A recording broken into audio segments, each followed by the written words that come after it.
Well, Mark Robinson, Accrington Stanley, of course, this weekend. We've gone there in the past. We've had great results there. We've been sometimes beaten out of sight by half time there as well in the past. But I think there's a mutual respect for both clubs and what they've achieved being in League One now.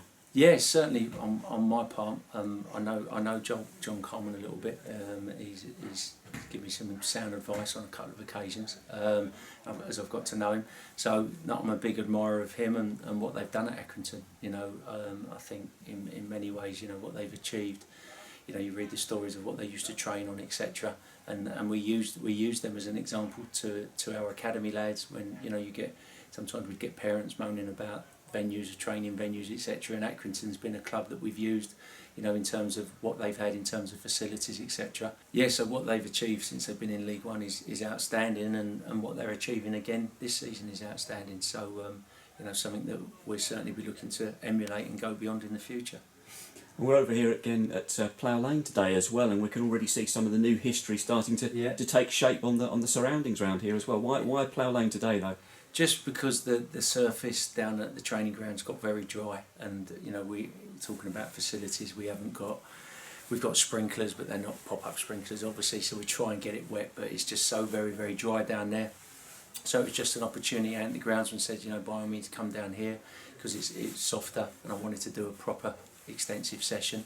So it just gives us the opportunity to do that, to have an extensive session down here and work on what we need to work on. Someone I want to talk to you about as well is we got to meet him briefly in the office the other week, Steve Salis, and the impact that he's made.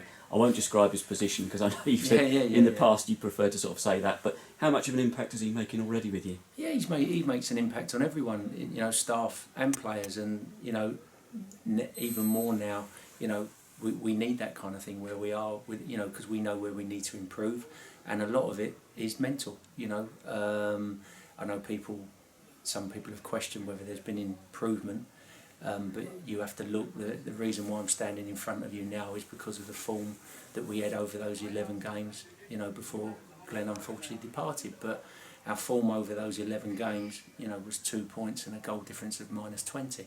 So, you look at that form over a season, that gives you 9 points for the season and a goal difference of -80. So, we were in a very low place, unfortunately. And that's why I'm here. The form since we've been together over 13 games, I think over a season, give us something like a goal difference. Give us a points total of 50 points, which isn't where we wanted to be. But we'd probably take that now because it'd keep us safe. So there has been a significant improvement from a place that was very low to where we are now, and some of the football we're playing. There's been an improvement, but we're fully aware of where we need to improve. Is it where I see it in the future? Of course it's not. But when you're taking a group that's very low in confidence and getting where we are, then I think there's been significant improvement. Steve's been part of that, all the staff have been part of that, and the players have been part of that. It's now looking that final third where we need to improve further, but that is the part of the pitch when you are where we are that the anxiety creeps in and stuff. So that's what we're working on today, but I can't make the players more anxious, but at the same time I've got to give them a dose of reality now where we are after losing the last 2 games, and make them realise that we need to improve in that area, and that's what we would do.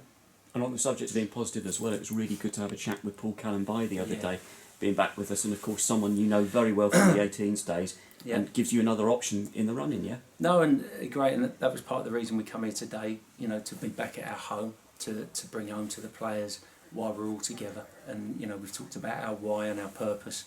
So we had a meeting today here. That was one of the reasons, because I wanted the meeting to be here, and again it was to emphasise that we're all in this together. We're all in the same boat, whether you're a lone player, whether you've got a contract next year or whether you haven't, that we're all in this together. And Paul coming back is obviously going to be very much part of that. However big a part he plays, everyone's got a part to play, 100%. Another good aspect as well, of course, from the development game the other day against Luton was young Corey Andrews getting on the score sheet as well. You put your arm around him, you took him around sort of when we went down to Plymouth as well. Is when a time we're looking to find more goals for the team. Could he be an option as well at some point? Yeah, possibly, and I just wanted him to be part of it in case he is. So he hasn't travelled with the first team at all, and it was only his first session back and his first minutes. But you just want him to experience that and be around it. So I thought it was just important to take him down, even though he was 19th man, so that as he gets fitter and he's ready, and we possibly need him, it's not foreign to him, you know, because it'd be different to what he's experienced previously. All of them, and plus some of the young lads, you know, anyone's got to be ready at any point to be called upon.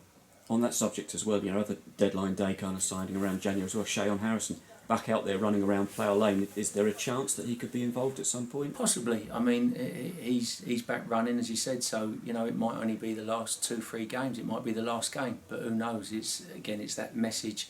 They're all working hard to get back. He's a great character to have around. So he, you know, every time I see him, he keeps saying, "Robbo, I'll be there, I'll be there." And you know, who knows? It might just be that one game, but you know, we'll be safe by now. And of the long term as well, I mean, Callum Riley's been down as well, and we saw Darnell Johnson in the office the other week. Are there any chances for them before the end of the season? No, Callum's definitely out. Darnell, there's an outside chance, I believe. You know, but it's important, obviously, despite the situation we're in, the last thing you want to do is bring someone back before they're ready, and we would never do that. But no, that Callum, unfortunately, no, but Darnell, there is an outside chance, yeah. Somebody who is back this weekend, though, who's been very important all season, is Alex Woodyard, though, yeah? Yeah, Woody's back, and as you know, I've kind of spread the captain's armband around a little bit, trying to find the right person, you know, because I believe you need to have certain character to be captain in this football club. And so no, he's important, and you know, he'll be back in the frame, and if he is, he'll be wearing the armband again. Is there any other team news to report ahead of Accrington? No, we're all good. We had a proper intense session today, including, you know, doing what we need to do in the final third. So took a risk of injuries, but we need to. That's where we are right now. You know, in terms of it had to be realistic, not really realistic. So there was a few bumps heads and etc. But no, we've come out of it unscathed, so it's all good. And you spoke about in the past as well about the players raising themselves after a couple of defeats as well. How's the atmosphere been amongst them after this? Yeah, honestly, Rob, it's, you know, I'm sure people, you know, they ring me and go, "Is everything okay?" You know, you're around it, you see it. The lads fully believe in what they're doing, and that's why, you know, when I got this job, I never wanted to ever talk about self-preservation. That's why, you know, in any of the interviews I've done, I've never talked about injuries, I've never talked about anything like that, because it's not relevant. It's always, from when I've been here building the academy, it's always about looking up and what we're going to do. But, you know, for the lads' sake, not for my sake, I've had to mention those stats, because, you know, there has been a significant improvement, a massive improvement from those 11 games before we come together. And the lads realise that, but they also are fully aware that we've got to add those next layers on quickly to keep us safe. And then, you know, once we've done that, we know there's going to be so much more to come in the future. Robbo, it's a fantastic picture you've got there behind you, and the future's very bright indeed, and we look forward to adding more moments in the future. Cheers. Thanks, Rob. Thank you.